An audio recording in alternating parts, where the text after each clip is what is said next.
good, y'all? It's your man, Al.B. And I just jumped off the porch with Dirty Glove Bastard.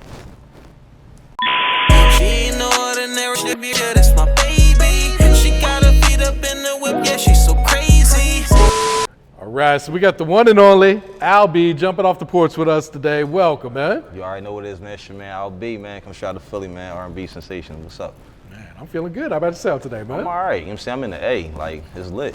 Yes, sir, man. It look like you got some solid supporters behind you, man. Absolutely. You want to go ahead and shout them out, too? It's my day ones right here. My brothers, you know what I'm saying? My sis, Lee right here. It's my guy, Richie. My little bro, Dre, the shooter.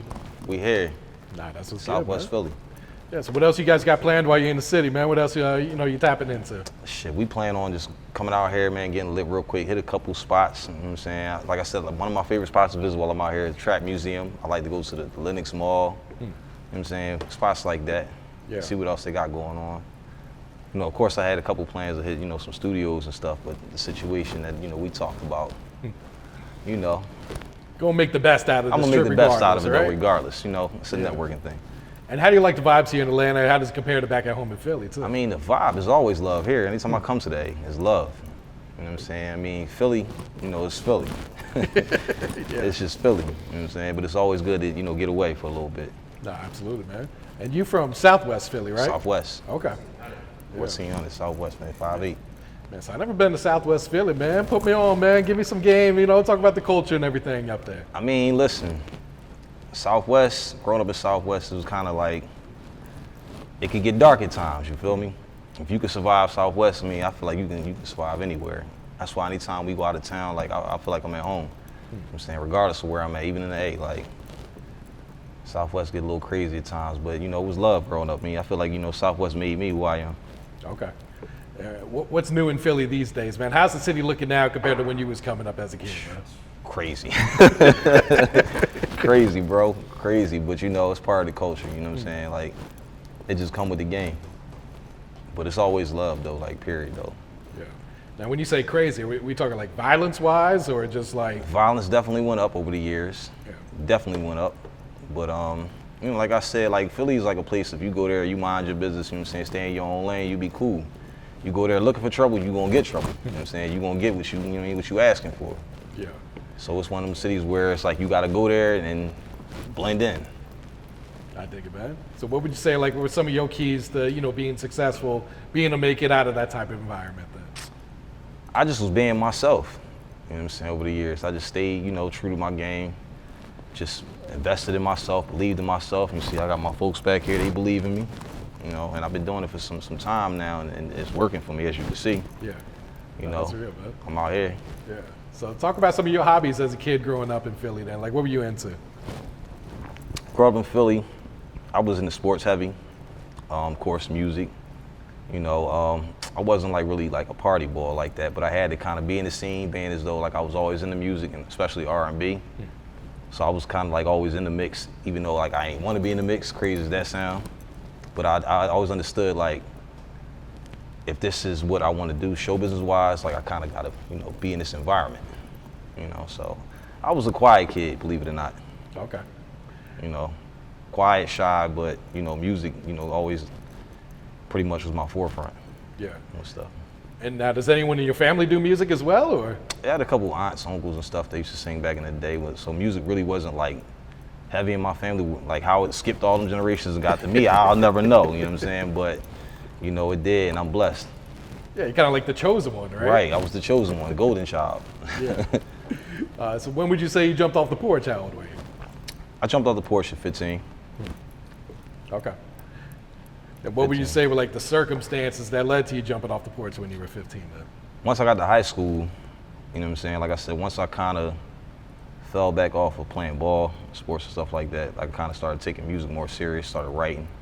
I would like hang around the school after I got out, you know, class and stuff, and I just see like a trail of girls coming, you know what I'm saying? Because I went to, you know, crazy as it sound, like I went to all boys school, you know what I'm saying? It was probably a good thing, like, you know, my mom kept me in a situation like that, you know what I'm saying? I could have been in a situation where anything could have been, but, you know, that's where I started out at, and it was an all girls school, like right next door. So what I would do is when they got out, I would just be singing.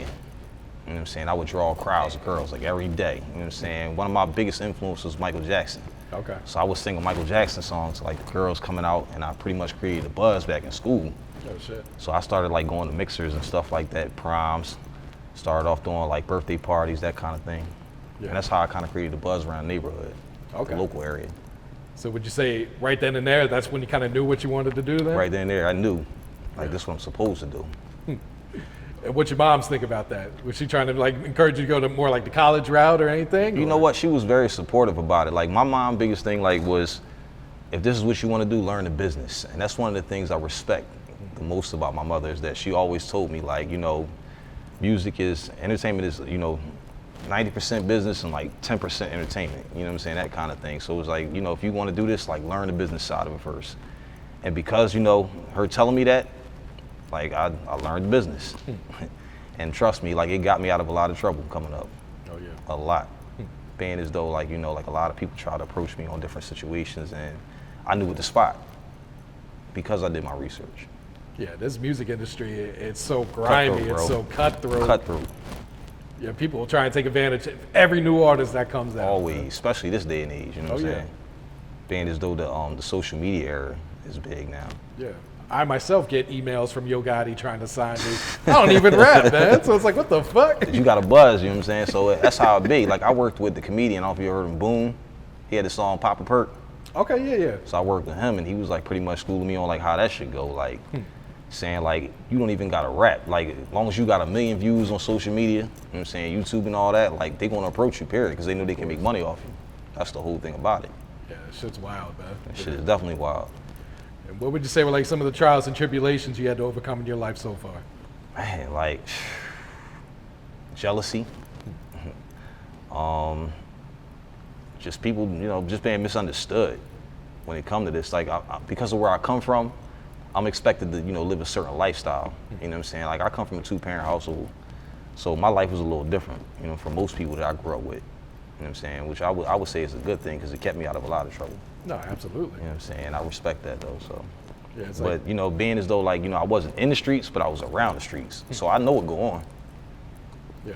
And you were actually shot at one time, right? I was shot. I Yeah. was 2006. I got shot in the chest. True. Can you give us some insight on that? Like, what would that happen? Absolutely, yeah. Well, I'll never forget that day. It was March 13th. I was shot in the chest. I was playing ball that day. It was nice out. It's like I said, Philly is a rough place. You know what I'm saying? You just never know where you might be. Like, right, you know, you'd be wrong place, wrong time. Just, you know, that pretty much happened to me. Like, so I was in the mix playing ball. Walked past like that crowd that was looking for trouble. Ended up getting in a little scuffle and whatnot. I threw my hands up to fight, you know, in self-defense, and somebody shot me in the chest. That was the result of it. You know, but you know, I'm blessed to still be here talking to you now, because you know, a lot of folks that I came up with, you know, was in the same situation, and they not here. So, you know. No, absolutely. How close was it to like hitting your heart and, you know? Yeah. Well, the bullet actually was outside of lining of my lungs, so they actually didn't want to remove it at first. Oh, really? Because of how close it was. But I got a second opinion on it and ended up getting it removed. Oh, wow. So I'm cool. I'm here. What was your recovery process like too? Rough. I couldn't play ball, couldn't do none of that. You know what I'm saying? I was depressed for a while from that, bro. I went through like a slight depression because of that. You know, I'm still kind of fucked up to this day, but I'm better than what I was. What helped pull you out of that depression then? Music. Music. You know, my brothers, you know what I'm saying, they pretty much told me like get back to the drawing process. You know, do what you love to do. And that's what I did. You know what I'm saying? I started, honestly at the time, like Chris Brown was like one of the biggest things when well, he still is, of course, but that's like when he was like more so up and coming. So like his first album, like it pretty much like got me out of that jam. Yeah. You know what I'm saying? Because I liked it. I'm a Chris Brown fan. So like listening to his album pretty much gave me like a lot of influence, and I was doing some writing around that time, like heavy. Okay. Yeah. You know what I'm saying? And did your perspective on life change after that whole Oh, incident? absolutely. Absolutely. I learned to appreciate things, you know, a little better now. Yeah. You know what I'm saying? Like I said, because a situation like that put me in the mindset of you could be here today, going tomorrow. You know what I'm saying? We got a lot of examples, as you already know. Absolutely, yeah. A lot of, you know, greats that was coming up doing things. You know, prime example, Pnb Rock, you know, went through a situation where it was like, damn, I never thought he would be gone. True. You know, I'm still fucked up to this day about that. Yeah. Yeah, I seen you shared some pics with Pnb Rock too, Yeah, man. that was folks. Like, speak on that relationship. Like, how'd you guys meet and all that? Well, you know, he's actually family. Okay, really? Mhm. Okay. He's actually family. So I more so spent time with his brother Mean. You know what I'm saying? Rock was more so on the side where he, at a certain time, like he got, you know, too big. Like, I ain't gonna say he got too big, but you know, he was doing his thing like in the industry, whatever. So Mean was more so out here, like still in the streets, still grinding, doing his thing. So I did like a couple tracks with him, spend more time with him and whatever. Yeah. How do you feel like his death affected Philly, man? It was major. Major. I feel like a lot of people, even if they didn't know him, felt like they knew him. You know what I'm saying? Philly alone, like, I would honestly like describe his situation as a situation where when Mike passed, how the world felt. I feel like Philly felt like that. Philly in the whole felt like, you know, we lost a brother. Yeah. You know what I'm saying? Just for the simple fact that like a lot of us could relate to his music. You know what I'm saying? Because what he talked about, we come from that. Yeah, a lot of people I talk to just speak on how genuine he was, like Oh, how yeah. he always wanted to help everyone too. Absolutely. Absolutely. So at what point did you start releasing music then? I started releasing music around 16. Like I said, 15, I really like put it out there. I was always doing music since, you know, since I was 5 years old, but I really started releasing it around 16 when the internet really got like, you know, major with it. Okay. And what type of feedback were you receiving at that time? Oh, good feedback. Everybody was with it. For the simple fact is, you know, my image, you know, I give off the approach like a rapper.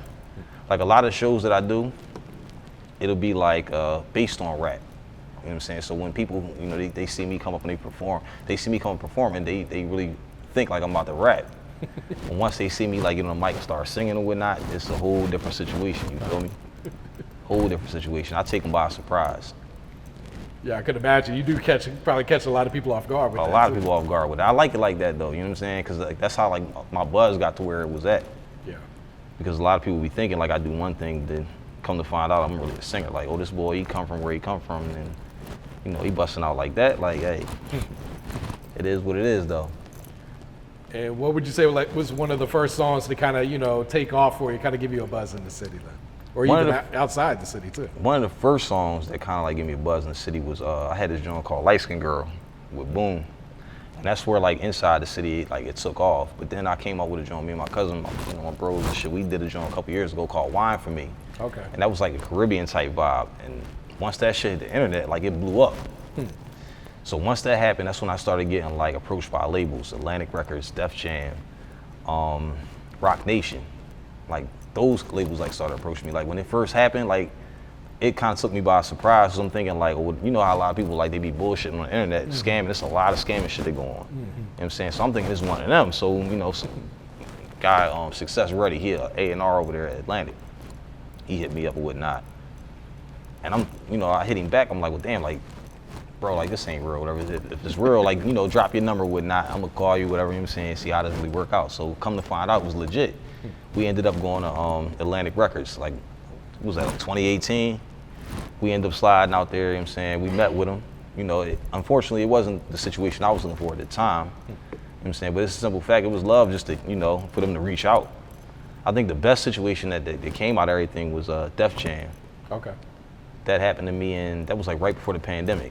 They reached out to me or whatever, and through the unfortunate events, you know, with the world, you know, things didn't quite work out at the time, but, you know, I think they probably would have been the best situation for me, though, if I was going to deal with a label. Why do you say that? Why Def Jam? Like, what was it? What was it that they were saying? Def Jam was just willing to, like, match with what I was looking for. You know what I'm saying? Like, you know, no disrespect to all the other labels and shit that reached out, all the other folks, but it was more so like, if I'm you know, I got my own situation. You know what I'm saying? Cashclub Entertainment, you know, that's our thing, whatever, it's our own imprint. So my whole thing was, if I was going to deal with a situation, I wanted a partnership. You know what I'm saying? So it was more so on the lines of that. And Def Jam was actually willing to, you know, do that for me. It was just that they wanted me to do a few more, you know, situations or whatever before I even put the ink on that paper. Okay. You know what I'm saying? They needed a few things from me, whatever they wanted me to do, like as far as like getting my label and stuff like that. More so, you know, legit. At the time, like, you know, I just had it mapped out in a way. Like I said, I had my team with me, whatever. I had you know, the route that I wanted to go. I just didn't know how to go about everything legally. Yeah. And they pretty much, you know, put me in a direction on how to do that because they wanted to deal with us. Okay. And, you know, since that time, you know, we done it. But like I said, simple fact that the pandemic actually happened around that time, we kind of like lost touch. I still keep in contact with my main man, like the A&R over there, my man King Light. But, you know, he doing his thing, I'm doing mine right now. Yeah. I honestly think like the independent route is working a little better for me right now at this moment. Yeah. And I'm sure it was just motivating, just be able to take those type of meetings, knowing that Absolutely. you know you got their attention at least. Absolutely. Like I said, it was a dream come true to me because like who'd have thought that I would have got to that point? You know what I'm saying? Yeah. So talk about this Cash Club. How does this get formed then? Cashclub got formed when, honestly, like it got formed in 2013. It got established in 2019. The whole thing about it was I just got tired of chasing labels. I got tired of, you know, trying to get them to see what I was doing, you know, trying to get them to sign me. I was the type boy that would go different places, try to, you know, I always had like a whole, you know, networking phase. I was always with that, but my thing is, I decided to take things in my own hands. You know what I'm saying? I'm like, well, listen, I see a lot of other people doing like the independent thing. Like one of the main people that really like blew up off of this shit was Soulja Boy. And I like seeing how he did it independent. So I'm like, all right, well, fuck it. Like, you know, we come up with our own situation. We came up with a name, came up with a logo, did our own thing. You know, I got my own team together. And we decided to, you know, fund our own tours. You know, pretty much do our own promoting and everything. We pretty much do everything a label do. But we do it, you know, on our own. Yeah. What type of grind do you feel like it takes to make it as an independent artist right now? And listen, man, it's a heavy grind. Like, you really got to get out there. You got to invest in yourself. You got to believe in yourself. You got to move. I feel like, you know, we in a better era when it comes to networking because of the simple fact that social media and internet is so big now. Like, I feel like if this is what you want to do, you really ain't got no excuse. You know what I'm saying? Like, you really got to get out there and grind. And that's what we've been doing. Yeah, you mentioned like, you know, throwing your own tours. Yeah. When did you guys first start doing that? We started in 2012. And Okay. actually, you know what's funny? The very first place we was at was here in the A. Really? That was the very first place we visited, in the A. You remember which club it was at? Damn, what club was that? It's probably not I can't even around remember. It anymore. might not be. Wait, Crucial. Really? Club Crucial? Oh, Club, shit. yep.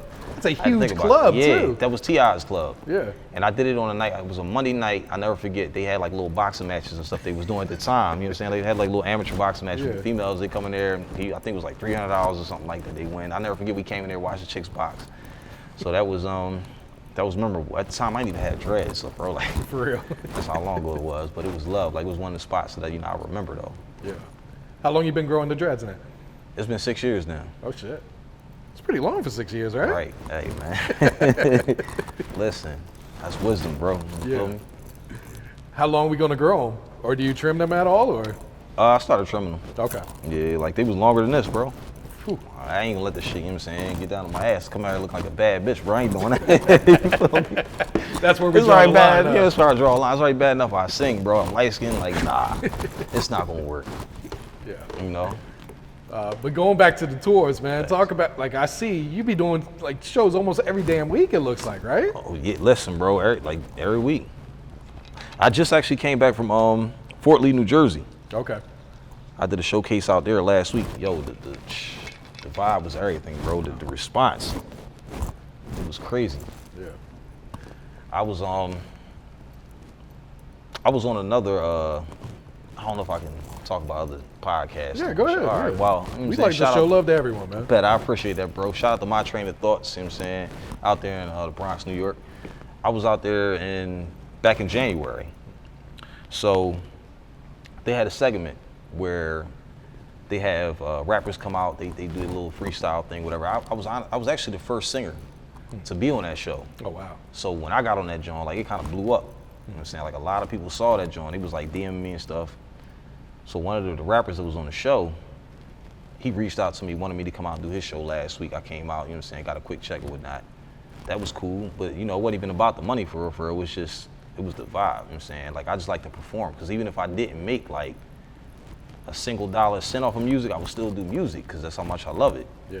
So I went out there, we did our thing with that, and again, you know, majority of people that was in the crowd was like rappers. So when I got on, did my thing, DJ, he looked out too, you know, it got to a certain point to where he was like, oh, go acapella. So I get on there, I start doing my thing with the acapella situation. Bro, when I tell you,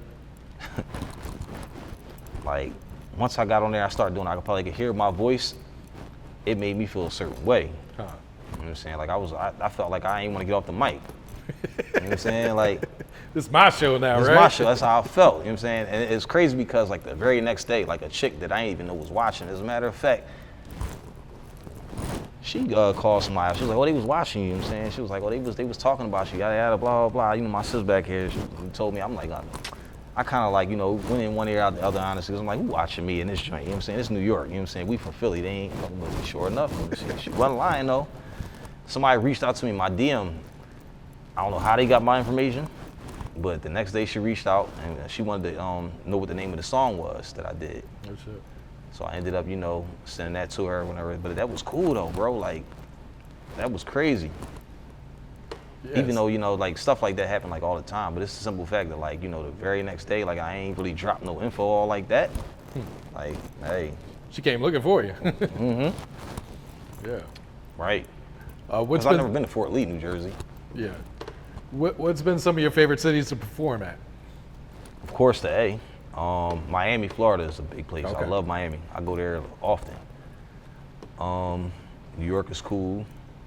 Connecticut, I go there pretty often.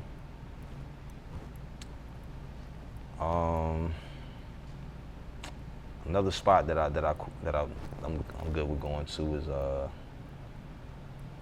I fuck with the Carolinas. Okay. Heavy. Carolinas is cool. Yeah. Both South and North Carolina. How's the crowds in Philly? Are they tough? Is it Crowds like hard is to tough win in them Philly. over? It's hard to win over. But it's like this, if you don't come, you know, when your A game in Philly, oh, trust me, you gonna know about it. You gonna know about it. Yeah. I'll tell you one thing for sure, two for certain, man. Philly gonna tell you about yourself. You know what I'm saying? If you can make it in Philly, like I said to you in the beginning, you can make it anywhere. Yeah. Philly a tough crowd, but your talent speak for itself, they gonna respect you, they gonna love you. I dig that, yeah. Talk about life on the road, man. Sure, you know, some love, but going to some of these small towns, Right. probably you could get a little hate too, They get a man. little crazy. Life on the road, bro, like be crazy at times. Like I said, I deal with racism a lot. You know, you gotta deal with like groupies at times, you know, of course.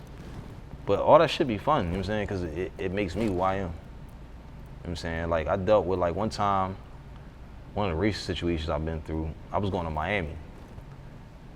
We driving, it's funny, we going through the Carolinas, you know what I'm saying? I get pulled over and shit. You know, situation, they want to come search the car, you know what I'm saying? See what we got in the wheel, whatever, you know what I'm saying? Crazy part about it, at the time I had about probably like $5,000 on cash, you know what I'm saying? You know, because music can generate, you know, a buzz like that, so that's just, you know, that's what come with it. So, you know what I'm saying, they come and they got probable cause, searches, whatever, yada. Wow. They ain't find nothing in the wheel. Well, mind you, I get pulled out, I get searched, whatever, they find the cash. Boom, they slap me on the top of the joint or whatnot. Next thing you know, I'm being detained, I'm being questioned. Bro, like, I'm wondering, like, what the fuck about to come out of all this? Yeah. Only thing I was probably guilty of at the time, probably had, because I had bottles in the wheel. You know what I'm saying? Like, I'm young. I do dumb shit, you know? A lot of shit I ain't proud of, but you know, fuck it, like, I'm like, they about to try to slap a DUI, yada yada, some other shit on me, whatever. But no, we made it out of the situation cool though. But I just feel like I was pretty much being targeted because of the color of my skin. And there was a group of us too, driving. That's it. You know what I'm saying? But we made it out. Got to keep the cash and everything too? I got to keep the cash. Okay. I ain't think I was going to. I ain't gonna hold you, bro. I was nervous about that. I ain't think I was Yeah. gonna keep the cash. I'm like, oh, they got to pay they real quick because it was Memorial Day. You know what I'm saying? You know how they get down, like, but I Yeah. got to keep the cash and everything. Yeah, or so. even sometimes they just confiscate it. Yeah. Make you show up with some receipts, you know. Facts. And that's and what I hold was it for thinking. fucking Like, that was on my forever. mind, like, heavy though at the time. Like, I'm like, oh, they about to come up with some kind of situation where, you know, they gotta take this, and I'm like, oh, man. Yeah, crazy, man. How do we come up with the name Al B, man? I'll be. All right, so that came about, like I said, when I jumped off the porch at 15. I really was out here grinding whenever I was 15. There was a singer back in the day, I'll Be Sure. You know what I'm saying? At the time, I'm light skinned, of course, curly hair. My name Al, so it was like, because I sing, like a lot of the neighborhood kids, like, you know, pretty much associated me with that. You know what I'm saying? They come, oh, I'll be sure, I'll be sure. You know what I'm saying? Like I said, my name Al, so once they, connected the two, that's just what it was. The name stuck. Yeah. You know what I'm saying? Of course, I ain't gonna use I'll Be Sure, you know what I'm saying? I ain't never been, Joe like that, but I said, fuck it, like, I'm gonna rock with it. You know what I'm saying? This what they know me as. Yeah. So, to this day, this what they call me. Okay. Yeah. What's your thoughts on the current state of R&B right now? I feel like R&B is not dead, but I feel like a lot of people like killing the vibe by trying. You know what I'm saying? Like, I feel like everybody need to stick to their own genre when it comes to like music. Because you got like a lot of like, I want to get back to the days of where rappers was featuring R&B artists, you know what I'm saying? Yeah. Instead of trying to do the singing. Vice versa, like, R&B artists trying to do the rapping. Like, I want to get back to them days, like, where we can do features, you know what I'm saying? Everybody work together, just network, you know what I'm saying? Put it this way, you'll never be out of a job. You know what I'm saying? Yeah. If we can get it back to that. But I feel like R&B, honestly, will be one of the genres that will never die because everybody always gonna need an R&B singer. Absolutely. I do weddings, birthday parties, shows, of course, you know what I'm saying? I do all that because of the simple fact that R&B been here since the beginning of the time and it ain't going nowhere, I believe. Yeah. Anybody like a singer. Yeah, it's like you said, the lines are kind of getting blurred, Right. though. Artists, like, they rapping, they singing. Even the singers are rapping now, so it's kind of like those lines are getting blurred a little Right. bit. Yeah. How would you describe, like, the type of music you're making right now today, then? Right now in the day, I would describe like my music is what they call trap soul. Trap soul is where, though, I really talk a lot about the streets now. You know what I'm saying? Like, I do a lot of street love songs, a lot of situations where, like, if it ain't me personally dealing with the situation, I'm talking about somebody. Like, prime example, you know what I'm saying? Like my bro, you know what I'm saying? My brothers, they might be going through a situation, but they don't sing. Yeah. So, I'm gonna talk about them like in my songs. They might not know it, but I could be talking about a situation and what they going through. You'll never know. Yeah. And then with me, like, songs just come out of the blue. That's the thing. Like, I could be sitting somewhere having lunch or doing whatever, you know what I'm saying? The song would just pop up and I'm like, damn, like, my man just went through, that same situation. I just automatically just start coming up with lyrics. You know what I'm saying? So walk us through, like, your creative process, like, when you're in the studio and everything now. When I'm in the studio, bro, like, I got a bottle. You know what I'm saying? I like to vibe out, I like to be by myself. Like, of course, I got my gang with me, but I lock myself in that room with that mic. They on the outside, but I'm in the inside. They'll tell you, like, I just go there and I chill. I listen to the beat. I let that shit marinate and I think. You know what I'm saying? Like, I got like a crazy imagination, bro. Crazy. Like, I could just be sitting here. I can come up with a joint right now by off the porch. You know what I'm saying? Like I said, my imagination is wild. So, like, my thing is I sit back, I listen to the beat. And sometimes I get like a nostalgic moment to where I might go back to my childhood or whatever and think about like the things that I might have went through and try to combine it with something that I really want to talk about. So you mostly just go off the top, or do you actually write down your lyrics too? I go off the top. Okay. I used to write down my lyrics, but like these days I'm off the top. Yeah. What's the next single or next video you plan to drop? The next single I want to drop is called Rock and Roll. Okay. I saw it. Yeah, you just previewed that, right? Yeah, Rock and Roll. That's the one I just previewed, bro. That joint is crazy. Like, that single, I feel like it's gonna like set the summer on fire. Huh. You know what I'm saying? Because like what I talk about in the song, the vision I got for the video. And that was on one of your previous albums, right? Yeah, Late Nights and Daydreams. Okay. Yep. Talk about the inspiration for that project. Like, what was you going through during that time period? During that time period, like, I was pretty much going through a situation where I was just like in a process to where like I was just like in a dating phase. You know what I'm saying? So like, I'm single. So of course, you know what I'm saying, I'm gonna be out here in the mix, like, you feel me? At the time, it was a chick that I was feeling. And we was just vibing, like we caught a vibe. Like every weekend we was outside, we was chilling, we was going different places, whatnot. We was just rocking. So my thing is, when I went in the studio, I pretty much just talked about like the shit that we was doing every weekend. You know what I'm saying? We rock, we roll. You know what I'm saying? Like, it's my chicks. We ride through the strip blasting Pnb Rock. You know what I'm saying? Like the whole thing about that was, she'd pull up on me sometime. We might sit up there, we spend a day together. You know what I'm saying? Then all of a sudden, She go by her way, I go by my way. We was constantly talking and stuff. And it just got to a point to where she felt like things was getting like too, I don't say too serious, but like the music was getting a little, be a little too much for her. You know what I'm saying? Like she couldn't understand like the tour life. She didn't understand like, me not being around as often as I was. But you got to think at the time, like, that's when we were still like going through like the pandemic process. So like a lot of shit was like shut down. So of course, like I had a little time on my hands. I couldn't perform nowhere. You know what I'm saying? But once the shit got back to normal, like we kind of had to go, well, it wasn't me. But she wanted to go like her separate way or whatever, because I wasn't around as much and she wasn't used to that. So.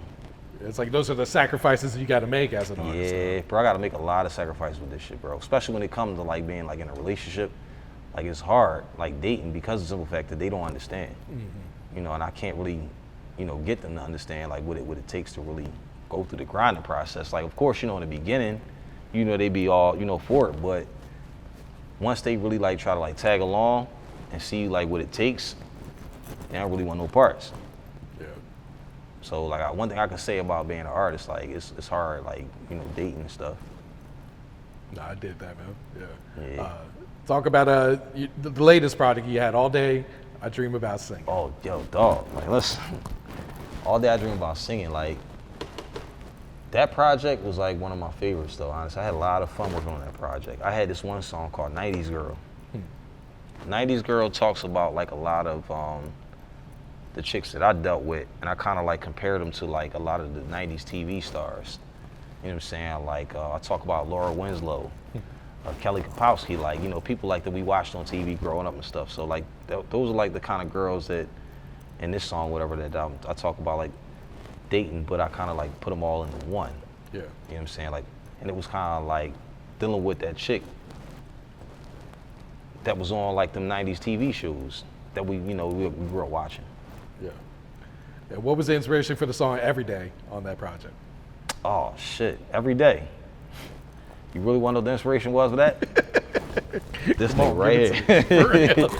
This nigga right here. This my right hand right here. Like, you know what I'm saying? Like, this guy right here, bro, like, listen, this is my fucking guy. It was a period of time where we kind of like, we kind of like lost like touch, whatever, you know what I'm saying? We grown, so, he went his way, I went my way, whatever, you know what I'm saying? And it was like, damn, like, fuck my guy at, like, you know what I'm saying? Like, he ain't around.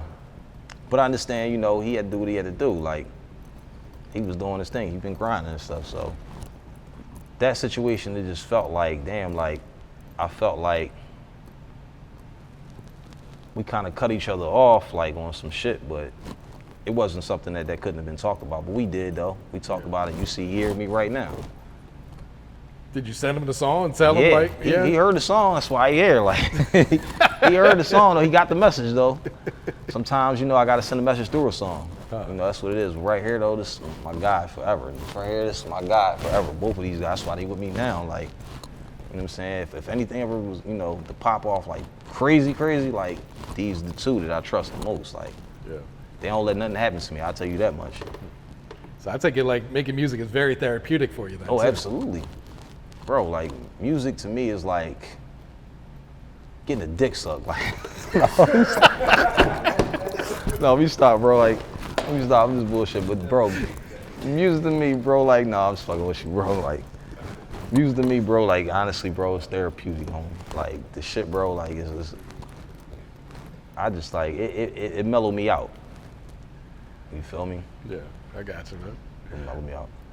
What's your thoughts on the music scene in Philly right now today, man? It seems like a lot of talent coming out the city. Yo, it is a lot of talent coming out the city. Right now, like, I'm really fucking with Lay Banks. Okay. Sh0t, Tierra Whack. You know what I'm saying? Zara Sosa, like, a lot of them young kids, like, coming up, bro. Like, Kwani, it's tough. Like, it's a lot of these kids that's really out, bro. That's like killing the game. So right now, the music scene in Philly is lit.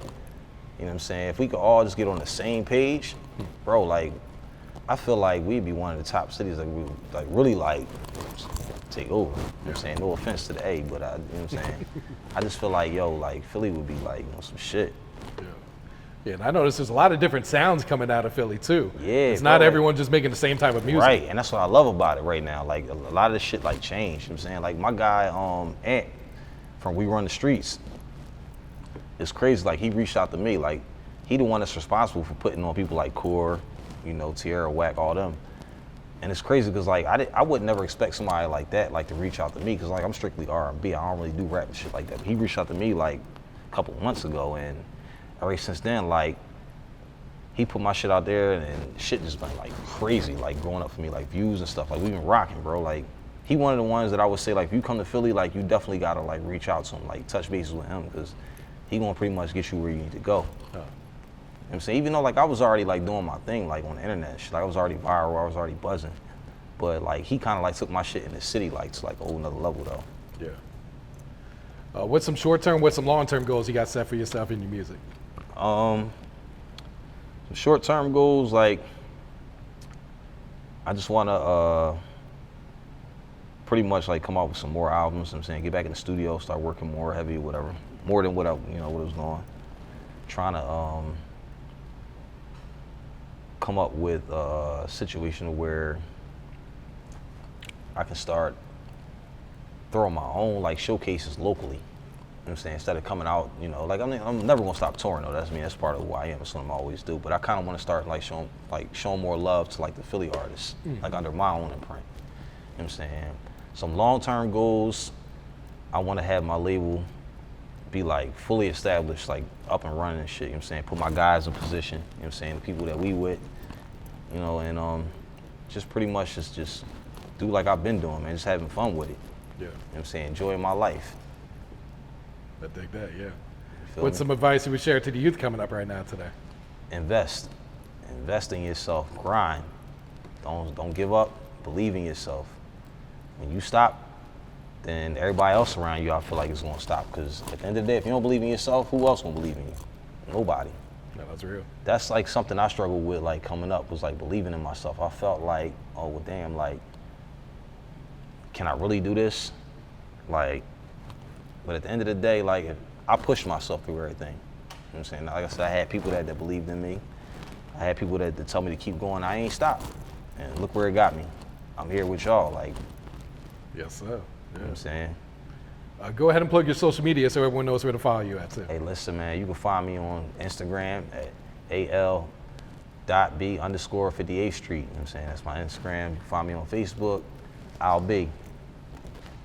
You on TikTok too? I'm on TikTok, 58th Street _legend. Okay. You know what I'm saying? So you can find me on that joint. So you want to reach out, email me, you know what I'm saying, music139@gmail.com. We can network, politic, I mean, whatever the case may be. I'm a single man, ladies. I'm out here, you know, I sing, you know. It is what it is. Like, reach out. Yeah. Any guys shout outs you'd like to get before we wrap it up here? Of course, you know what I'm saying, I'm gonna shout out my squad right here, you know what I'm saying. Once again, my guy Richie, the shooter. My sis T right here, you know what I'm saying. I'm gonna shout out my bro Danny back at home, you know what I'm saying. My sis, my mom's, my pop, everybody that's rocking with me back in the city. You know, it is what it is. She ain't no ordinary bitch, yeah, that's my baby. She got her feet up in the whip, yeah, she's so crazy.